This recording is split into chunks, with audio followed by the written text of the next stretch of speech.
this sort of running, and being in public service for whatever community it is I'm a part of virtually my whole life, And so I think at some point early on, I realized that was rewarding to me, that I liked, being a part of the group of people who are making decisions about the world that I'm a part of, and whether that be my elementary school or whether that be the city I live in today.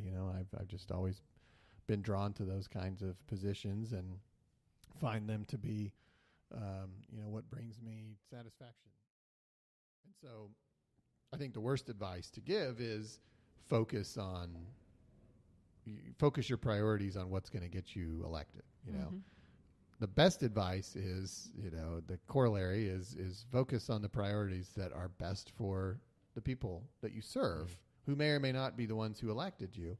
And I think it's funny when actually, if you pursue that, it always seems to work out okay electorally anyways. I very rarely do people lose for doing the right thing. I know there's a perception that somehow that doing the right thing is some sort of suicide, but but I think if you do it consistently and it becomes your identity, that people ultimately sort of respect you. If you were to ask me to define Oklahoma City right now in one word, I would say it's transition. We're transitioning politically. We just elected our first Democrat to Congress in 40 years. We're transitioning demographically. Under the age of 18, it's 60% non-white in Oklahoma City, and our leadership is transitioning generationally. So when I was at City Hall the last time as the mayor's chief of staff, I would say that probably there were maybe one or two council members below the age of 65, maybe. Yeah. So now, in a week, we're going to have 5 of the 9 elected officials, counting myself, 40 or younger.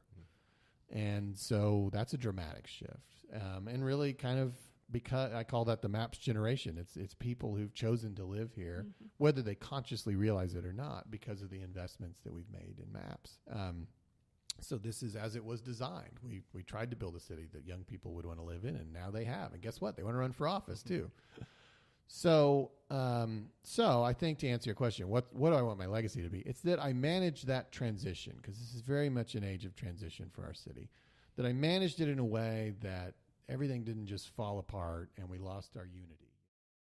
For all that I've talked about in this interview and in my job as kind of these day-to-day human needs, I fully appreciate that Oklahoma City needed and needs this tie to American pop culture that the Thunder provides, and that it is entirely superficial, right? Nobody's life depends on whether we have an NBA team.